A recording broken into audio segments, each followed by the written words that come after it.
A ransom note on a staircase changed everything before the truth had a chance to surface. In one instant, JonBenét Ramsey's death was framed as a kidnapping, not a crime already committed inside her own home. That single discovery redirected police, delayed critical searches, and shaped a narrative that would dominate headlines for decades. If you want first-hand updates on this story and others like it, hit the subscribe button and turn on your notification bell now. The ransom note was long, dramatic, and unlike anything investigators typically see in real kidnappings. It demanded a precise sum of money, referenced John Ramsey's business success, and warned the family not to contact authorities, warnings that were immediately ignored. More importantly, the note shifted focus away from the house itself. Instead of treating the home as an active death scene, police initially operated under the assumption that JonBenét had been taken elsewhere. Friends and neighbors were allowed inside, rooms were disturbed, and the basement, where JonBenét's body was later found, was not thoroughly searched for hours. By the time her body was discovered in a basement storage room, the crime scene had been compromised. The ransom note had done its job. It concealed the reality that JonBenét never left the house. From a forensic standpoint, this misdirection was critical. Genuine kidnappings rarely involve long handwritten notes created inside the victim's home. Yet that detail alone delayed the investigation's most important steps.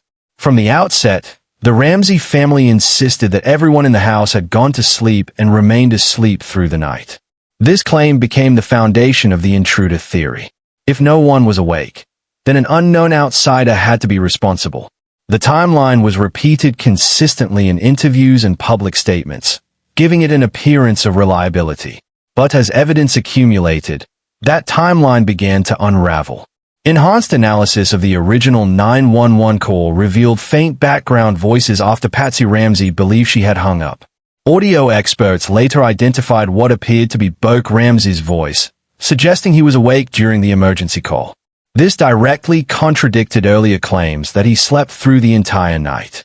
While the audio does not prove wrongdoing, it challenges the accuracy of the family's timeline and raises questions about why Burke's wakefulness was never acknowledged. Neighbor testimony further complicated the picture. Several witnesses reported seeing lights on and off inside the Ramsey home during late night and early morning hours. Others described movement that suggested people were awake and active well past the time the household was said to be asleep. These observations, while not definitive on their own, directly conflicted with the image of a silent, inactive home. One of the strongest pieces of forensic evidence came from JonBenét's autopsy. Undigested pineapple was found in her stomach and small intestine, indicating she had eaten shortly before her fatal injuries. This discovery contradicted claims that she went straight to bed after returning home. The digestion timeline placed her awake within 1 to 2 hours before her death. A bowl of pineapple was later found on the kitchen table, along with a glass. Fingerprints on the bowl were linked to Burke Ramsey. This suggested late-night kitchen activity involving at least one family member, further undermining the idea that everyone was asleep. While eating pineapple is not suspicious on its own, the omission of this detail from early accounts raised serious concerns about transparency. Medical findings added another disturbing layer. JonBenét suffered a severe head injury before she was strangled. The head trauma was significant enough to render her unconscious, and the strangulation occurred later. This sequence suggests deliberation rather than a sudden intruder attack.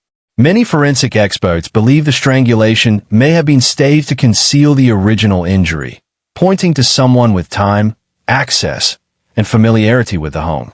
The ransom note itself became another focal point. Handwriting and linguistic experts noted similarities between the note and Patsy Ramsey's writing style. The phrasing, tone, and vocabulary showed patterns consistent with her known habits. Additionally, the note was written using paper and a pen from inside the house, making the intruder explanation increasingly difficult to accept.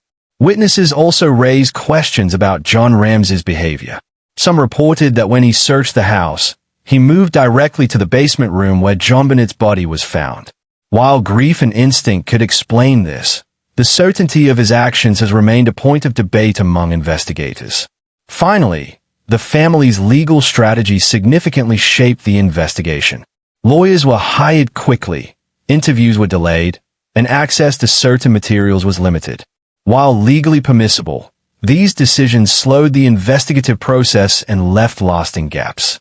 In a case where timing and clarity were crucial, those delays mattered. Decades later, the JonBenét Ramsey case remains unresolved not because of a lack of evidence, but because of contradictions that never fully aligned. The ransom note that misdirected attention, the timelines that conflicted with forensic findings, and the unanswered questions about what happened inside that home continue to haunt the case. What remains is a chilling reminder that sometimes the truth isn't hidden far away, but buried beneath the story we're first told.